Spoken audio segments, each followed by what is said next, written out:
"Hai raja, ilmu saya mau saya turunin. Maka carilah pemuda yang pinter, yang cerdas." Akhirnya dipilihlah satu orang pemuda, ya, dengan berbagai macam seleksi kalau zaman sekarang, ya. Yang paling pinter, yang paling hebat, yang paling cekatan. Nah, akhirnya ketika pemuda ini dihadapkan kepada raja dan penyihir tadi, padahal pemuda ini adalah orang soleh, orang baik. Yang namanya orang baik pengen belajar sama orang baik.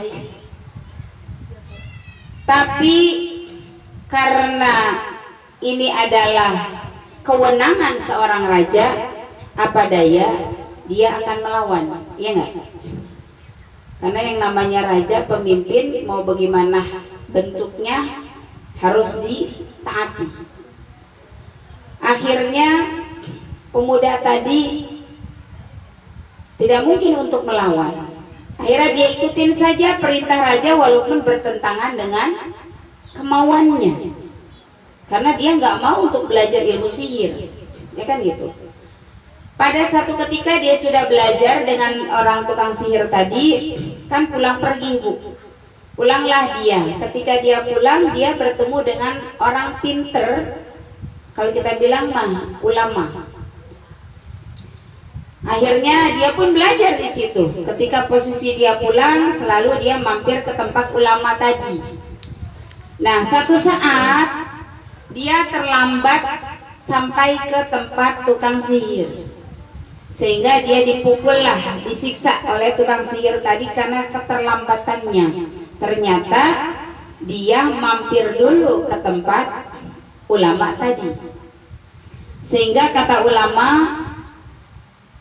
karena kamu dalam penyiksaan berbohong sedikit nggak apa-apa, untuk supaya menjaga nyawa kamu, jangan sampai dibunuh oleh tukang sihir tadi.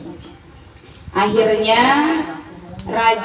si pemuda tadi ketika dia terlambat, dia berbohong, bilang aja saya bantuin orang tua saya, jadi saya terlambat, padahal dia mampir dulu belajar.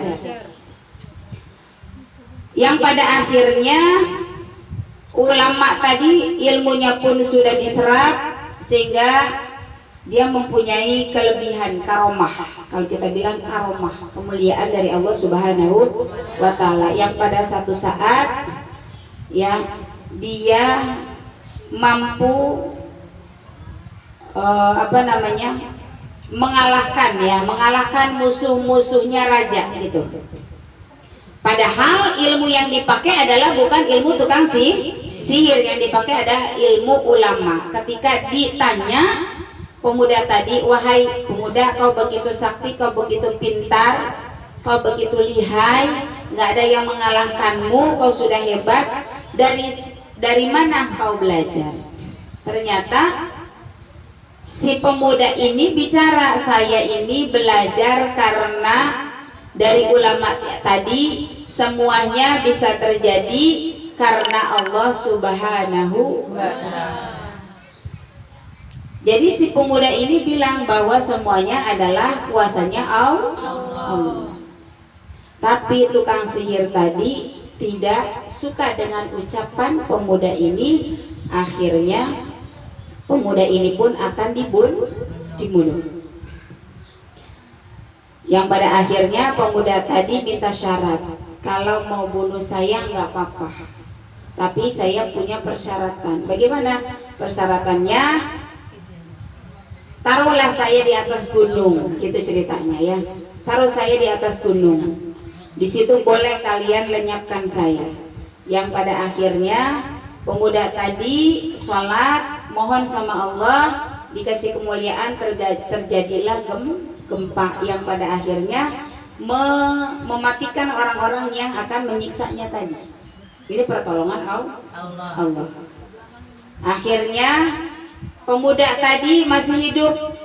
Akhirnya dipaksa lagi, "Kamu mau kembali enggak dengan agama kamu, dengan ajarannya tukang sihir tadi?"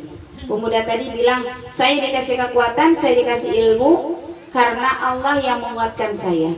Semua terjadi karena kekuatan dari Allah Subhanahu wa Ta'ala. Tetap dia bertahan, pada akhirnya ya, pada akhirnya dia pun disiksa, ya, disiksa, akan dibunuh. Nah kemudian dia minta syarat, kalau nggak apa-apa bunuh saya, tapi dengan syarat pakai bismillah, karena kalian gak akan bisa mengalahkan saya tanpa baca bismillah. Ya, akhirnya pemuda tadi sudah siap kalau kita sekarang ditembak mati ya. Kalau dulu kan pakai panah. Panahnya itu kan beracun. Jadi kalau sekali kena langsung bisa mati. Nah ibu sekalian saya hormati, akhirnya raja memerintahkan anak buah, Bismillahirrahmanirrahim, dengan nama Tuhannya pemuda ini. Itu kan ditonton semua rakyat, yang pada akhirnya rakyat pun beriman dengan Tuhannya pemuda ini. Siapa? Allah Subhanahu wa Ta'ala. Disitulah perjuangannya seorang pemuda yang begitu sabar dalam menjalankan kebenaran, ya, dalam menjalankan perintah Allah Subhanahu wa Ta'ala, meski harus dia disiksa, meski harus dia susah. Padahal kalau ngikutin raja pasti dia dapat kedudukan tinggi, ya apa enggak? Dia pasti akan dapat kedudukan tinggi, dapat harta, dapat pangkat jabatan, menjadi orang kepercayaan raja. Tapi demi mempertahankan kebenaran, demi dia tetap dalam kesabaran, dia bertahan. Itulah ujian orang-orang dulu, ya, begitu sabarnya dalam menjalankan kebenaran, ya. Nah ibu sekalian yang saya hormati, sehingga sabar ini adalah penggugur dosa, ya. Jadi kalau yang banyak dosa, banyak